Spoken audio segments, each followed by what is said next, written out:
हरे कृष्णा। आप सबको पौष मास की अमावस्या तिथि की शुभकामनाएं।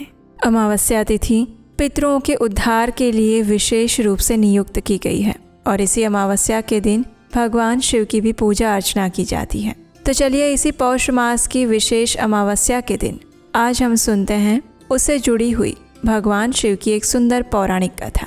आइए आज की पौष अमावस्या की कथा आरंभ करते हैं। पूर्व काल की बात है। काशीपुरी में मांटी नाम से प्रसिद्ध एक महायशस्वी ब्राह्मण हो गए। वे जप करने वालों में सर्वश्रेष्ठ थे। महाभाग मांटी भगवान रुद्र के मंत्रों का जप किया करते थे। उनका कोई पुत्र नहीं था, इसलिए पुत्र के लिए रुद्र मंत्रों का जप करते हुए उनके 100 वर्ष व्यतीत हो गए। उनके इस प्रयास से भगवान शिव अत्यंत प्रसन्न हुए और प्रकट होकर उन्होंने कहा, हे मांटे, तुम्हें एक बुद्धिमान पुत्र उत्पन्न होगा। उसका प्रभाव और पराक्रम मेरे ही समान होगा। वो तुम्हारे संपूर्ण कुल का उद्धार करेगा। भगवान शिव का ये वचन सुनकर मांटी को बड़ा हर्ष हुआ। कुछ काल के बाद महात्मा मांटी की पत्नी ने गर्भ धारण किया। उन्हें गर्भ धारण किए हुए 4 वर्ष बीत गए, लेकिन गर्भ का बालक माता का उदर छोड़कर बाहर ही नहीं आ रहा था। तब मांटी ने उससे कहा, हे पुत्र, विभिन्न योनियों में पड़े हुए जीव ये सोचते रहते हैं कि कब हम मनुष्य योनि में जन्म लेंगे, जहाँ धर्म, अर्थ, काम और मोक्ष की प्राप्ति होगी, जिसमें किए हुए पूजन का महान फल होता है, जहाँ पितरों और देवताओं के संतोष अर्थ नाना प्रकार के धर्म अनुष्ठान किए जाते हैं। ऐसे मनुष्य जन्म का तुम अनादर करके माता के उदर में ही क्यों स्थित हो रहे हो? पिता के वचन सुनकर उस गर्भस्थ शिशु ने कहा, पिताजी, मैं भी ये सब जानता हूँ। वास्तव में ये मनुष्य जन्म परम दुर्लभ है, लेकिन मैं काल के मार्ग से सदैव डरता रहा हूँ। अगर मेरा ये मन भयानक और गंभीर काल से ताड़ित होकर भांति भांति के दोषों को प्राप्त नहीं होगा, तो मैं परम दुर्लभ मनुष्य जन्म को शीघ्र ही प्राप्त कर लूँगा। गर्भस्थ शिशु के ये वचन सुनकर पिता मांटी अत्यंत दुखी हो गए। वे भगवान सदाशिव की शरण में गए और उन्होंने कहा, हे देवेश्वर, मेरी रक्षा कीजिए। आपने ही मुझे पुत्र दिया है, अब आप ही उसका जन्म करवाइए। तब मांटी की अतिशय भक्ति से संतुष्ट होकर भगवान महेश्वर अपनी विभूतियों से बोले, ज्ञान, धर्म, वैराग्य और ऐश्वर्य, अज्ञान, अधर्म, अवैराग्य और अनैश्वर्य, तुम सभी लोग शीघ्र जाओ और मांटी के पुत्र को समझाओ। तब वे विभूतियाँ उस गर्भ को समझाते हुए कहने लगी, हे महामते मांटी कुमार, तुम्हें अपने मन में भय नहीं करना चाहिए। हम चारों धर्म, ज्ञान, वैराग्य और ऐश्वर्य तुम्हारे मन से कभी नहीं जाएंगे। उसके बाद अधर्म आदि ने कहा, हम तुम्हारे पास कभी नहीं आएंगे। तुम्हें नमस्कार है। तुम्हें किसी भी प्रकार का भय रखने की आवश्यकता नहीं है। इन विभूतियों के द्वारा ऐसा आश्वासन मिलने पर वह गर्भ का बालक शीघ्र ही बाहर आ गया। जन्म लेते ही वो कांपने और रोने लगा। तब विभूतियों ने कहा, मांटे, तुम्हारा पुत्र अब भी काल मार्ग से भयभीत होकर कांप रहा है, इसलिए ये काल भीति नाम से प्रसिद्ध होगा। इस प्रकार वरदान देकर वे विभूतियाँ महादेव जी के पास चली गई। ये बालक शुक्ल पक्ष के चंद्रमा के समान प्रतिदिन बढ़ने लगा। संस्कारों से सुसंस्कृत होने पर उस बुद्धिमान बालक ने पाशुपत मंत्र की दीक्षा ली। सद्योजात आदि 5 मंत्रों का जप करते हुए वो तीर्थ यात्रा में तत्पर हो गया। महिसागर संगम रूप गुप्त क्षेत्र के गुणों का वर्णन सुनकर काल भीति भी वहां पर आ गया। मही के जल में स्नान करके 1 करोड़ मंत्र का जप किया। जब समाप्त करके जब वह लौटा तो थोड़ी ही दूर पर उसने बिल्व का वृक्ष देखा। वहाँ जप करते समय उस ब्राह्मण की इंद्रियां लय को प्राप्त हो गई और क्षण भर में केवल परम आनंद स्वरूप वो समाधि में स्थित हो गया। उसके उस ब्रह्मानंद की तुलना स्वर्ग आदि के सुखों से कदापि नहीं की जा सकती। 2 घड़ी तक समाधि में स्थित होने के बाद वह पुनः चेतना में आ गया। ये देखकर काल भीति को बड़ा विस्मय हुआ। वो मन ही मन कहने लगा कि ये महान आनंद तो मुझे न काशी में मिला, न नैमिषारण्य में, न प्रभास और केदार क्षेत्र में प्राप्त हुआ और न ही अमरकंटक में। इस समय मेरी संपूर्ण इंद्रियां गंगा जी की भांति निर्विकार और स्वस्थ है। मेरा चित्त एक परम गोपनीय धर्म का आश्रय लेता है। इसलिए इस तीर्थ के प्रभाव से मैं मन ही मन अनुभव करता हूँ कि यह स्थान काशी आदि प्रधान तीर्थों से भी श्रेष्ठ है। अतः मैं यहीं पर रहकर भारी तपस्या करूँगा। ऐसा विचार करके काल भीति उस बिल्व वृक्ष के नीचे एक पैर के अंगूठे के अग्रभाग से खड़े होकर मंत्रों का जप करने लगे। जप का नियम ग्रहण करने के बाद वे 100 वर्षों तक जल की एक एक बूंद पीकर रहे। 100 वर्ष पूर्ण होने पर उनके सामने एक मनुष्य जल से भरा हुआ घड़ा लेकर आया। उसने काल भीति को प्रणाम करके बड़े हर्ष से कहा, हे महामते, आज आपका नियम पूर्ण हुआ, ये जल ग्रहण कीजिए। तब काल भीति ने कहा, आप किस वर्ण के हैं और आपका आचार व्यवहार कैसा है, ये यथार्थ रूप से बताइए। आपके जन्म और आचार जान लेने पर मैं ये जल ग्रहण करूँगा, अन्यथा नहीं। तब उस आगंतुक मनुष्य ने कहा, मैं अपने माता पिता को नहीं जानता, अपने आप को सदा इसी रूप में देखता हूँ, आचारों और धर्मों से मेरा कोई प्रयोजन नहीं है। ये सुनकर काल भीति ने कहा, अगर ऐसी बात है तो मैं आपका जल कभी ग्रहण नहीं कर सकता। इस विषय में मेरे गुरु ने वैदिक सिद्धांत के अनुसार जो उपदेश दिया है वो सुनो। जिसके कुल का ज्ञान ना हो, जिसके जन्म में वीर्य शुद्धि का अभाव हो, उसका अन्न खाने और जल पीने वाला साधु पुरुष तत्काल कष्ट में पड़ जाता है। जो हीन वर्ण का है और जो भगवान शिव का भक्त नहीं है, इन 2 प्रकार के मनुष्यों को दान देते समय उसे लेने का अनधिकारी समझना चाहिए। ये सुनकर आगंतुक मनुष्य ने कहा, तुम्हारे इस बात पर मुझे हंसी आती है, तुम बड़े अविवेकी हो।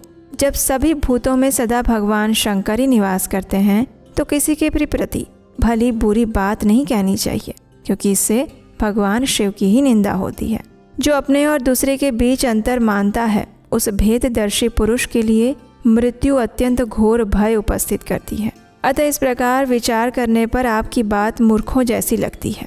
इसका उत्तर देते हुए काल भीति कहते हैं, अगर ऐसा कहा जाता है कि संपूर्ण भूतों में एक शिव ही है, तो कथन मात्र के लिए सबको शिव मानने वाले नास्तिक लोग भक्ष्य भोज्य आदि पदार्थों को छोड़कर मिट्टी क्यों नहीं खाते, राख और धूल क्यों नहीं फाँकते। इसलिए संसार की व्यवहार सिद्धि के लिए एक मर्यादा स्थापित की गई है, जो समय से ही सफल होती है। आप उस मर्यादा को सुनिए। पूर्व काल में ब्रह्मा जी ने इस 5 भौतिक जगत की सृष्टि की, उसे नाममय प्रपंच से बांध दिया।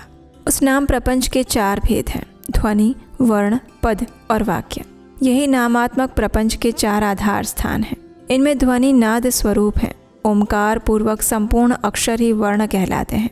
शिवम यह सुबंत शब्द पद है और शिवम भजेत यह विधि ही एक तिडंत क्रिया से अन्वित होने के कारण वाक्य कही गई है। ये वाक्य भी 3 प्रकार का होता है, ऐसा श्रुति का सिद्धांत है। पहला प्रभु सम्मत, दूसरा सूरत सम्मत और तीसरा कांता सम्मत। यही त्रिविध वाक्य माने गए हैं। श्रुति और स्मृति दोनों प्रभु सम्मत वाक्य का प्रयोग करती है, स्वामी की भांति आज्ञा देती है। इतिहास और पुराण आदि सूरत सम्मत कहे जाते हैं। ये सूर्योदयों की भांति समझाकर मनुष्य को यथार्थ मार्ग में लगाते हैं। और काव्य के जो सरस एवं व्यंग्यपूर्ण आलाप आदि हैं, उन्हें कांता सम्मत कहते हैं। आप यदि नास्तिकवाद का सहारा लेकर सर्वत्र व्यावहारिक समानता की बात करते हैं, तो इसके अनुसार क्या वेद शास्त्र और पुराण व्यर्थ हैं? क्या पूर्व काल में सप्तर्षि आदि जो ब्राह्मण और क्षत्रिय हो गए हैं, क्या वे सब मूर्ख थे? जो वेद वेदांग और वेदांत का अनुसरण करने वाले और सत्वगुण में स्थित हैं, वे ऊपर के लोकों में गमन करते हैं। हम आपकी बातों में दोष ढूंढते हैं, ऐसी बात नहीं है। हम ये नहीं कहना चाहते कि संपूर्ण भूतों में भगवान शिव नहीं है। भगवान तो संपूर्ण भूतों में है ही, लेकिन इस विषय में जो उपमा दे रहा हूँ उसे सुनिए। जैसे सुवर्ण के बने हुए बहुत से आभूषण होते हैं, उनमें से कोई तो विशुद्ध सुवर्ण के होते हैं और कुछ खोटे भी होते हैं। खरे खोटे सभी आभूषणों में सुवर्ण तो है ही। उसी प्रकार ऊंच नीच शुद्ध अशुद्ध सब में भगवान सदाशिव विराजमान है। इस शरीर को भी व्रत तपस्या और सदाचार आदि के द्वारा शोधित करके शुद्ध बना लेने पर मनुष्य निश्चय ही स्वर्ग लोक में जाता है। और इसीलिए बुद्धिमान पुरुष को चाहिए कि वो हीन या अपवित्र वस्तु को किसी भी प्रकार से ग्रहण ना करे। कालभीति के ऐसे वचन सुनकर उस आगंतुक मनुष्य ने हंसना शुरू कर दिया। उसने दाहिने अंगूठे से भूमि को खुरेदते हुए एक बहुत बड़ा और उत्तम गड्ढा तैयार किया और फिर उसी में वो सारा जल गिरा दिया। उससे वो गड्ढा भर गया और फिर भी जल शेष रह गया। तब उसने पैर से ही खुरेदकर एक तालाब बना दिया और शेष बचे हुए जल से उसको भर दिया। ये परम अद्भुत कार्य देखकर भी ब्राह्मण देवता को कोई आश्चर्य नहीं हुआ, क्योंकि भूत प्रेत आदि की उपासना करने वाले लोगों में भी अनेक प्रकार की विचित्र शक्तियाँ होती हैं। उस विचित्रता के चक्कर में आकर अपने सनातन वैदिक मार्ग का कभी त्याग नहीं करना चाहिए। उसके बाद उस आगंतुक मनुष्य ने कहा, हे ब्राह्मण देव, आप हैं तो बड़े भारी मूर्ख, लेकिन बातें पंडितों जैसी करते हैं। क्या आपने पुराण वेदता विद्वानों के मुख से कहा हुआ ये श्लोक नहीं सुना जिसमें कहा गया है कि हे भारत, कुआं दूसरे का, घड़ा दूसरे का और रस्सी दूसरे की है। एक पानी पिलाता है और एक पीता है, वे सब समान फल के भागी होते हैं। ऐसा ही मेरा भी जल है और तुम धर्म के ज्ञाता हो, फिर क्यों इसे नहीं पियोगे? ये सुनकर काल भीति ने उस श्लोक के विषय में अनेक प्रकार से विचार चिंतन किया, लेकिन किस प्रकार सब लोग समान फल के भागी होते हैं इसका निश्चय ना कर सके। फिर घट आदि साधनों द्वारा जो समान फल भागी होने की बात कही गई थी उस पर विशेष विचार किया और इस निश्चय पर पहुँचे कि यदि एक कार्य में अनेक सहायक हों तो सब समान फल के भागी होते हैं। जैसे एक नौका निर्माण कराने में यदि अनेक पुरुषों ने धन लगाया हो तो उन सब का उसमें समान भाग होता है। इस प्रकार पुनः पुनः विचार करके काल भीति ने उस मनुष्य से कहा, हे भद्र पुरुष, आपका ये कहना ठीक है, कूप और तालाब के जल ग्रहण करने में दोष नहीं है, तथापि आपने तो अपने घड़े के जल से ही इस गड्ढे को भरा है। यह बात प्रत्यक्ष देखकर भी मेरे जैसा मनुष्य कैसे इस जल को पी सकता है? अतः यह अच्छा हो या बुरा, मैं किसी प्रकार भी इसे नहीं पीऊँगा। काल भीति के इस प्रकार दृढ़ निश्चय को देखने पर वह पुरुष हंसकर क्षण भर में वहाँ से अंतर्ध्यान हो गया और ये देखकर काल भीति को आश्चर्य हुआ। वो बार बार सोचने लगे कि ये क्या वृत्तांत है। इतने में ही उस बिल्व वृक्ष के नीचे पृथ्वी से सहसा एक परम सुंदर शिवलिंग प्रकट हो गया जो संपूर्ण दिशाओं को प्रकाशित कर रहा था। देवराज इंद्र ने उसके ऊपर पारिजात के फूलों की वर्षा की और देवता तथा मुनि अनेक प्रकार के स्तोत्रों द्वारा स्तुति करने लगे। तब काल भीति ने प्रणाम करके भगवान शिव की स्तुति की। इस प्रकार उसके द्वारा स्तुति किए जाने पर महादेव जी ने उस लिंग से निकलकर प्रत्यक्ष दर्शन दिए और अपने तेज से त्रिलोकी को प्रकाशित करते हुए काल भीति से कहने लगे, हे ब्राह्मण, तुमने इस महातीर्थ में रहकर मेरी जो साधना की है उससे मैं अत्यंत संतुष्ट हूँ। काल तुम्हारे ऊपर किसी प्रकार भी शासन नहीं कर सकता। मैं स्वयं ही तुम्हारी धर्म निष्ठा देखने के लिए मनुष्य रूप में यहाँ प्रकट हुआ था। ये धर्म मार्ग धन्य है जिसका तुम्हारे जैसे धर्मज्ञों द्वारा पालन होता है। मैंने ये गड्ढा और तालाब सब तीर्थों के जल से ही भरा है। ये परम पवित्र जल है और तुम्हारे लिए मैंने इसका संग्रह किया है। तुमने जो मेरी स्तुति की है उसमें वैदिक मंत्रों का रहस्य भरा हुआ है। अब तुम मुझसे कोई भी मनोवांछित वर मांग सकते हो। ये सुनकर काल भीति ने कहा, हे भगवान शंकर, यदि आप मुझ पर संतुष्ट हैं तो मैं धन्य हूँ। मुझ पर आपका महान अनुग्रह है। आपके संतोष से ही सब धर्म सफल होते हैं। अगर आप सच में मुझसे संतुष्ट हैं तो सदैव यहाँ निवास करिए। आपके इस शुभ लिंग पर जो भी दान पूजन आदि किया जाए वो सब अक्षय हो। हे महेश्वर, आपने काल मार्ग से मुझे छुटकारा दिलाया है, इसलिए ये शिवलिंग महाकाल के नाम से प्रसिद्ध हो। जो मनुष्य इस कूप में स्नान करके पितरों का तर्पण करे उसे सब तीर्थों का फल प्राप्त हो और उसके पितरों को अक्षय गति की प्राप्ति हो।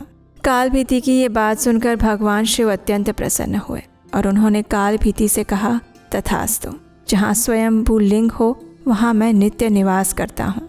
तुमने विशेष रूप से जिसके लिए प्रार्थना की है वो सब कुछ अवश्य ही पूर्ण होगा। तुम नंदी के साथ मेरे दूसरे द्वारपाल बनोगे। काल मार्ग पर विजय पाने से तुम चीरकाल तक महाकाल के नाम से प्रसिद्ध होगे। यहाँ शीघ्र ही राजर्षि करंधम आएंगे। उन्हें तुम धर्म का उपदेश देना और उसके बाद मेरे लोक में चले आना। इतना कहकर भगवान शिव उस लिंग में ही लीन हो गए और वहाँ से अंतर्ध्यान हो गए। तो ये थी आज की पौष मास की अमावस्या की व्रत कथा।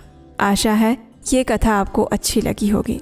अगर आपने पहली बार सुनी है तो इस कथा को अधिक से अधिक लोगों को शेयर कीजिए ताकि उन्हें भी इस अमावस्या के दिन भगवान शिव की इन सुंदर कथा का श्रवण करने का अवसर मिले। और अगर पहली बार आप इस चैनल पर आए हैं तो आपके अपने चैनल उपदेशाष्टकम को सब्सक्राइब ज़रूर कर लीजिएगा, क्योंकि यहाँ पर हम वेद शास्त्र और पुराणों से प्रमाणभूत कथाएं ही आपको सुनाते हैं। हरे कृष्ण।